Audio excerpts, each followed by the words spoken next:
پھر اس سرزمین میں علامہ اقبال جیسی شخصیت پیدا ہوئی ہے. یہ ساری چیزیں جو ہے یہ در حقیقت اشارہ کر رہی ہے کہ یہ ملک مشیت ایزدی کے کسی طویل سلسلے کی ایک کڑی ہے، اور وہ سامنے آ گیا تھا کہ سن 47 میں یہ قائم ہوا ہے، اور پورے 9 مہینے بعد 14 اگست اور 13 مئی 14 اگست سن 47 اور 13 مئی سن 48 پورے 9 مہینے بعد اسرائیل عالم وجود میں آ گیا. اللہ تعالیٰ نے اس عالمی بیماری، اس کے لیے جو علاج ہے وہ پہلے پیدا کیا ہے. جیسے کہ حدیث میں آتا ہے ما انزل اللہ من دائن الا انزل لہ دوان، اللہ تعالیٰ نے کوئی بیماری ایسی نہیں اتاری کہ جس کا علاج بھی نہ اتار دیا ہو. اور جیسے کہ ماں کی چھاتیوں میں بچے کی ولادت سے پہلے دودھ پیدا ہو جاتا ہے، اس کی غذا کا بندوبست پہلے ہو جاتا ہے، اسی طریقے سے اسرائیل کا جو فتنہ اٹھنے والا تھا اس کی سرکوبی کے لیے پاکستان وجود میں آیا ہے. اور آج وہ مرحلہ آ گیا ہے تاریخ کا ایک عظیم موڑ. آپ دیکھیں گے کہ بڑی مشابہت پیدا ہو گئی ہے. ایک طرف بظاہر امریکہ کی مرضی کے خلاف اسرائیلی وزیر اعظم نتن یاہو وہ بڑا ایک غرور کا اور بڑے تکبر کا مظاہرہ کر رہا ہے، اور وہ پورا پیس پروسیس جس پر نہ معلوم کتنا وقت صرف ہوا تھا، کتنی محنتیں ہوئی تھیں، کتنے راؤنڈز آف ٹاکس ہوئے تھے، کبھی واشنگٹن میں ہوئے ہیں، کبھی اوسلو طرز کا کوئی معاہدہ ہوا ہے، کبھی پھر اور اس کے بعد پیشی ہوئی تھی میڈرڈ کے اندر بھی، لیکن وہ سارا پیس پروسیس جو ہے اس کی دھجیاں کر رہا ہے. وہ وقت بالکل قریب نظر آ رہا ہے کہ یروشلم کے مسئلے پر وہاں بٹھی دہک اٹھے گی. اور احادیث نبویہ میں جو خبریں دی گئی ہیں کتاب الملاحم کی احادیث میں معلوم ہوتا ہے کہ اب اس کا آغاز ہونے والا ہے. نتن یاہو کو امریکہ کے خلاف جانے کا اصل میں حوصلہ کیوں بڑھ رہا ہے؟ اس لیے کہ اسے معلوم ہے کہ فرنگ کی رگیں جہاں پنجہ یہود میں ہے، چاہے کلنٹن ہو یا کلنٹن کا باپ ہو، یہودی لابی وہاں کی اتنی مضبوط ہے، کانگریس میں اور سینٹ میں ان کا اتنا اثر ہے کہ کوئی بھی وہاں شخص بڑے سے بڑا طاقتور اور بڑے سے بڑا اختیارات کا حامل اسرائیل کی مرضی کے خلاف نہیں جا سکتا. یہی معاملہ یہاں نظر آ رہا ہے. بظاہر تو ناراضگی کا اظہار ہوا ہے، لیکن یہ بات اب تو کھلتی چلی جا رہی ہے. حقیقت یہ ہے کہ یہود اور ہنود کا بڑا گہرا لنک قائم ہو چکا ہے، اور یہ بھٹیاں اب دونوں طرف دہکیں گی. میں اس سے پہلے بارہا کہہ چکا ہوں، ملت اسلامیہ تقریباً 150 کروڑ افراد پر مشتمل ہے، لیکن اس میں سے تقریباً 20 کروڑ عرب ہیں. ان کو اللہ نے خصوصی فضیلت دی تھی. یہ تھے کہ جن کی زبان میں قرآن نازل ہوا، خود محمد عربی صلی اللہ علیہ وسلم عرب تھے، انہیں جو فضیلت عطا کی تھی. لیکن بدقسمتی سے اس دور میں آ کر بھی انہوں نے آزادی حاصل کرنے کے بعد بھی اپنا قبلہ درست نہیں کیا. کسی نے ماسکو کی طرف رخ کیا، کسی نے واشنگٹن کا رخ کیا، اللہ اور اس کے رسول کی طرف رخ نہیں ہوا. واقعہ یہ ہے کہ مجرم ہیں. دوسرے بڑے مجرم 150 کروڑ میں سے 10% یہ 15 کروڑ مسلمان ہیں. حالیہ جو سینسس ہمارا ہوا ہے اس کے بعد اندازہ ہو رہا ہے کہ یہاں کی آبادی 15 کروڑ ہو چکی ہے. 10% امت مسلمہ کا مسلمانان پاکستان ہے، اور یہ اس اعتبار سے کہ اسلام کے نام پر ملک بنا کر نصف صدی گزار چکے، لیکن یہاں پر اسلام کا بول بالا نہیں ہوا، کتاب و سنت کی بالادستی کر اعلان نہیں ہوا. دستور میں ساری اسلامی دفعات موجود، لیکن اس کے ساتھ ہی ایسے خلا موجود، چور دروازے موجود کہ کوئی دفعہ بھی مؤثر نہیں ہے. یہ منافقت کا پلندہ لے کر ہم چل رہے ہیں اس دستور کو، اس دستور مملکت پاکستان کو. لہذا واقعہ یہ ہے کہ یہ بھٹی جو ہے اب ہماری آزمائش کے لیے آگ آد ابراہیم ہے، نمرود ہے. کیا کسی کو پھر کسی کا امتحان مقصود ہے؟ اس لیے میں نے وہ آیت بھی آپ کو سنائی، وَلَنَبْلُوَنَّكُمْ بِشَيْءٍ مِّنَ الْخَوْفِ وَالْجُوعِ. آج کی صورتحال پر غور کیجئے، کس درجے یہ الفاظ ہمارے جو ہیں وہ ثابت ہو رہے ہیں اور جس اپلائی ہو رہے ہیں. ایک خطرہ پیدا ہو چکا ہے. واقعہ یہ ہے کہ کوئی کرائسس ہو، کوئی خطرہ ہو، کوئی اندیشہ ہو تو قوم جاگ جایا کرتی ہے.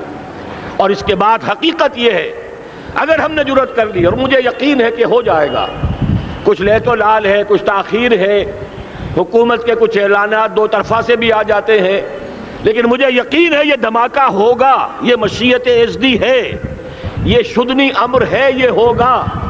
اور اس کے بعد یقیناً اس آیت مبارکہ کا دوسرا لفظ ہم پر منطبق ہوگا، وَلَنَبْلُوَنَّكُمْ بِشَيْءٍ مِّنَ الْخَوْفِ وَالْجُوعِ۔ یہاں دوسرا لفظ بھوک کا لفظ ہے، ہم پر سختیاں آئیں گی یقیناً۔ الکفر ملت واحدہ، پوری دنیا امریکہ کی زیر سرپرستی ہمارے خلاف کھڑی ہوگی، ہمارے اوپر پابندیاں لگیں گی، لیکن شاید ہمارے جذبہ ایمانی کو بیدار کرنے کے لیے اللہ تعالیٰ اسی کو ذریعہ بنا دے، اور پھر اس کے ذریعے سے پورے عالم اسلام میں عوامی سطح پر جو ہمدردی پیدا ہوگی پاکستان کے ساتھ، اس کے آثار شروع ہو گئے ہیں۔ کبھی قطر کی طرف سے خبر آ رہی ہے، کبھی الاحرام کا جو ہے وہاں بات سامنے آ رہی ہے۔ معلوم ہو رہا ہے کہ جو بھی پبلک اوپینین ہے پورے عالم اسلام میں، اس کی وجہ کیا ہے؟ میں نے اپنے پچھلے جمعے کے خطاب میں عرض کیا تھا کہ جیسے پاکستان سلطنت خداداد پاکستان ہے، ایسے ہی اس کی ایٹمی صلاحیت یہ بھی خداداد ہے، اللہ نے چھپر پھاڑ کر ہمیں دی ہے۔ ایسا نہیں تھا کہ ہم نے لیبارٹریاں بنائی ہوں، ہمارے سینکڑوں اور ہزاروں سائنسدان ریسرچ میں لگے ہوئے ہوں، نہیں، اچانک اللہ تعالیٰ کی طرف سے ہمیں ایک نعمت غیر مترقبہ عطا ہو گئی ڈاکٹر عبدالقدیر کی شکل میں۔ پھر نہ معلوم کس کس ذریعے سے اس پروگرام کو آگے بڑھانے کے لیے جن پرزوں کی ضرورت تھی، کس کس ذریعے سے وہ پرزے یہاں پہنچے ہیں۔ یہ بھی خالص خداداد صلاحیت ہے، اور اس کو سمجھ لینا چاہیے کہ یہ ہمارے لیے ایک فرض کفایہ کے درجے میں ہے پوری امت مسلمہ کی طرف سے۔ اس کی وجہ کیا ہے؟ پورے عالم اسلام میں کہیں اور یہ صلاحیت موجود نہیں۔ کچھ ایٹمی دانت نکلنے کا امکان پیدا ہوا تھا عراق میں، آپ کو معلوم ہے کئی سال پہلے اسرائیل کے جیٹس آئے اور اس کی ایٹمی تنصیبات کو تہس نہس کر کے چلے گئے۔ اس کے بعد جو کچھ ہوا ہے خلیج کی جنگ میں، اس کا اگلا پچھلا کھایا پیا سارا اگلوا دیا، اور اس کے لیے جو پابندیاں ہیں شدید سے شدید تر ابھی تک چلی آ رہی ہیں۔ تو اچھی طرح سمجھ لیجئے کہ پورے عالم اسلام میں صرف ایک پاکستان ہے، پوری دنیا میں صرف ایک ملک ہے جو اسلام کے نام پر بنا، پورے عالم اسلام میں صرف ایک ملک ہے جس کے پاس ایٹمی استعداد ہے۔ ان دونوں چیزوں کو سامنے رکھیے تو پھر مشیت اعزدی میں مختلف چیزیں جو اللہ تعالیٰ کی اس تدبیر کے اندر موجود ہیں، اس کی کچھ نہ کچھ کڑیاں جو ہے ملتی نظر آتی ہیں۔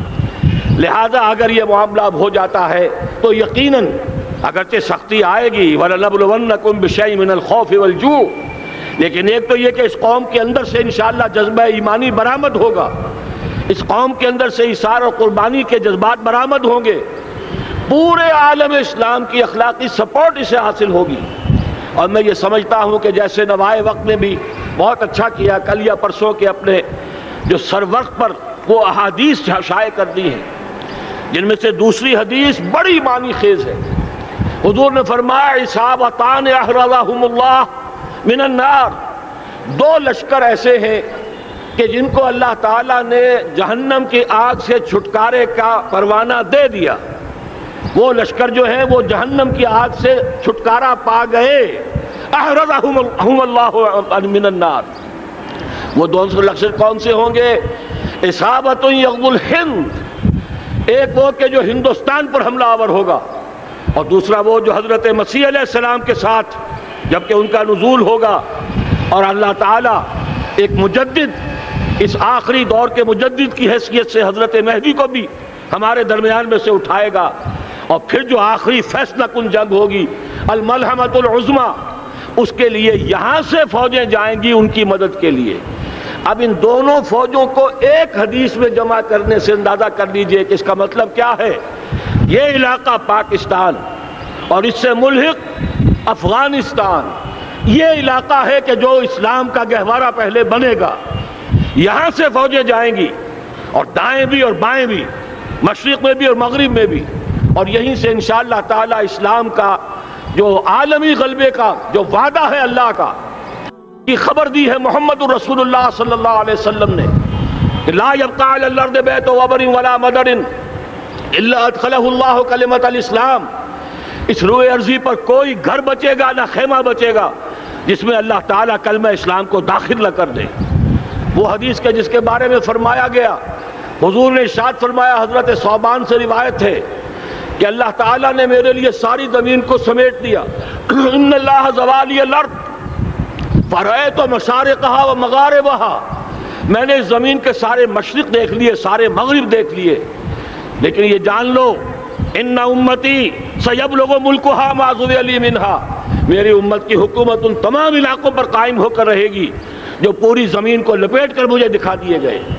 یہ وعدہ پورا ہونا ہے، اور اس وعدے کا نقطہ آغاز یہی سرزمین، اور جیسا کہ ہمیں افغانستان میں آثار نظر آ رہے ہیں، ایک خالص دینی مذہبی حکومت قائم ہو چکی ہے۔ افغانستان کا 80% علاقہ امن کا گہوارہ بن چکا ہے، علماء کی وہاں قیادت ہے اور حکومت ہے۔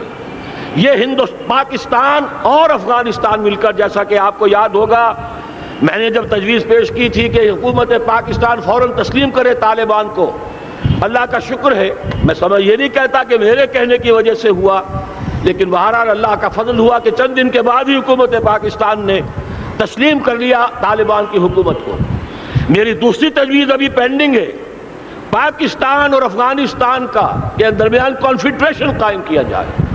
یہ ملک دونوں مل کر واقعتاً، کہ ایک نے واقعتاً 15 لاکھ سے زیادہ جانیں دے کر مرنا سیکھ لیا ہے، اور جو قوم مرنا سیکھ لے اسے کوئی مار نہیں سکتا، اسے کوئی شکست نہیں دے سکتا، اور ایک وہ قوم ہے پاکستان میں کہ جو 400 سال کی تجدیدی مسائی کے اثرات کی امین ہے، یہ اس کا تراث علمی ہے، چاہے وہ تحریک حضرت مجدد الفسانی کی تھی، چاہے وہ علمی تحریک شاہ ولی اللہ کی تھی، چاہے وہ تحریک جہاد سید احمد بریلوی کا تھا، چاہے اور جو بھی رجال عظیم پیدا ہوئے ہیں 14ویں صدی ہجری میں، ان سب کے اثرات یہاں موجود ہیں۔ یہ چیزیں مل کر وہ طاقت بنے گی کہ یہاں سے اسلام پھر پھیلے گا، مشرق کی طرف بھی مغرب کی طرف بھی۔ اصابۃ تغزو الہند و اصابۃ مع عیسیٰ ابن مریم، یہ چیزیں جو ہونی ہیں الحمدللہ میں سمجھتا ہوں کہ اب تیزی کے ساتھ حالات اس رخ پر جا رہے ہیں۔ کہیں فرمایا ان ینصرکم اللہ فلا غالب لکم، اگر اللہ تمہاری مدد کرے تو کوئی تم پر غالب نہیں آ سکتا، وَإِن یخذلکم، اور اگر خدا نہ خواستہ اللہ تعالیٰ ہی اپنی مدد تم سے کھینچ لے، واپس لے لے، سلب کر لے، ان یخذلکم، تمہیں چھوڑ دے، فَمَنْ ذَا الَّذِي يَنصُرُكُم مِّن بَعْدِهِ، تو پھر کون ہے جو تمہاری مدد کر سکے گا؟ اس مرحلے پر سیاسی جماعتیں اپنے جو ان کا مزاج ہے اس کے مطابق چاہتی ہیں کہ کیپٹلائز کریں، پولیٹیکل مفادات حاصل کریں۔ بہرحال میرے نزدیک ایک کنسنسس ہونا چاہیے، ایک نقطے کا دھماکہ ہونا چاہیے، اور نمبر 2، اللہ اور اس کے رسول کے ساتھ صلح اور اللہ کی مدد کی ضمانت حاصل کرنے کے لیے کتاب و سنت کی ٹوٹل بالادستی، پورے دستور پاکستان میں کوئی شے اس کے منافی ہو اس کو نکال کر باہر کر دیا جائے، نفاق سے پاک کر دیا جائے۔ جیسے دعا ہے اللہم ربنا طہر قلوبنا من النفاق، اسی طرح دعا مانگیے کہ اللہ ہمارے ملک کے دستور کو نفاق سے پاک کر دے۔ اور وہ ساری ترامیم جن کا کہ ہم نے ایک مہم بھی چلائی تھی، وہ ترامیم جس کا تقریباً وعدہ کیا تھا نواز شریف صاحب نے، جس کے لیے 2 مرتبہ ایک محفل میں کہا تھا راجہ ظفر الحق صاحب سے کہ راجہ صاحب پھر تیاری کیجئے اور دستور کی ترمیم کا بل تیار کیجئے، لیکن یہ کہ معلوم ہوتا ہے کوئی بڑا ہاتھ ایسا تھا جس نے روک دیا ہے۔ یہی ہاتھ ہے جو آج ہمیں ایٹمی دھماکہ کرنے سے روک رہا ہے۔ ہمیں چاہیے کہ یہ دونوں دھماکے بیک وقت کریں، اور ان دونوں دھماکوں کے بعد پھر چاہے دنیا کی کوئی طاقت ہماری دشمن بن جائے، ہمارے لیے اللہ تعالیٰ کی مدد و نصرت ہوگی۔ وَلَنَبْلُوَنَّكُمْ بِشَيْءٍ مِّنَ الْخَوْفِ وَالْجُوعِ وَنَقْصٍ مِّنَ الْأَمْوَالِ وَالْأَنفُسِ وَالثَّمَرَاتِ وَبَشِّرِ الصَّابِرِينَ الَّذِينَ إِذَا أَصَابَتْهُم مُّصِيبَةٌ قَالُوا إِنَّا لِلَّهِ وَإِنَّا إِلَيْهِ رَاجِعُونَ۔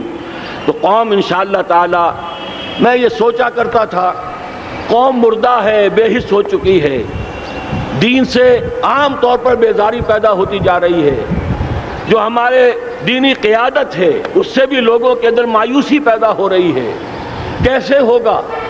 میں نے بارہا کہا جب میں یہ شواہد دیکھتا ہوں جو حدیث میں ہے، جس کی خبریں دی گئی ہیں، 400 سال کی تاریخ دیکھتا ہوں، تو مجھے پاکستان کا مستقبل بہت شاندار نظر آتا ہے۔ یہ تو مشیت ایزدی میں کسی بہت اہم رول کو پلے کرنے کے لیے قائم ہوا ہے۔ جب میں زمینی حالات کو دیکھتا ہوں تو مایوسی ہوتی ہے، لیکن میں یہ سمجھتا ہوں کہ وہ وقت آ گیا ہے کہ جس میں یہ قوم جھنجھوڑی جائے۔ ایک دفعہ کا یہ جھنجھوڑا جانا انشاءاللہ تعالی ہمارے بہت سے دل اندر دور کر دے گا۔ آخر چینی کیا تھے؟ ایک صدی پہلے کے چینی افریمی قوم آج کہاں سے کہاں پہنچ گئی ہے۔ ہمارے اندر بھی چاہیے کہ اوپر راکھ ہے، اندر چنگاریاں ہیں، ان چنگاریوں کے بھڑکنے کا وقت آ گیا ہے، اور انشاءاللہ العزیز اسی ایٹمی دھماکے سے اس پورے عمل کا جو ہے آغاز ہو جائے گا، جس سے یہ سرزمین پاکستان اسلام کا گہوارہ بنے، اور پھر یہاں سے پوری دنیا میں اسلام کے غلبے کی جد و جہد کا آغاز کیا جائے۔ بس میں اسی پر اتفاق کر رہا ہوں۔ اللہ تعالیٰ سے دعا کرتا ہوں کہ وہ ہمارے حکمرانوں کو، اگر تو کوئی تاخیر ہو رہی ہے انتظامی امور کی وجہ سے، کوئی بات نہیں، بہرحال معاملہ اتنا اچانک ہو گیا ہے، لیکن مجھے توقع ہے کہ انشاءاللہ وہ دھماکہ ہوگا اور جلد ہوگا۔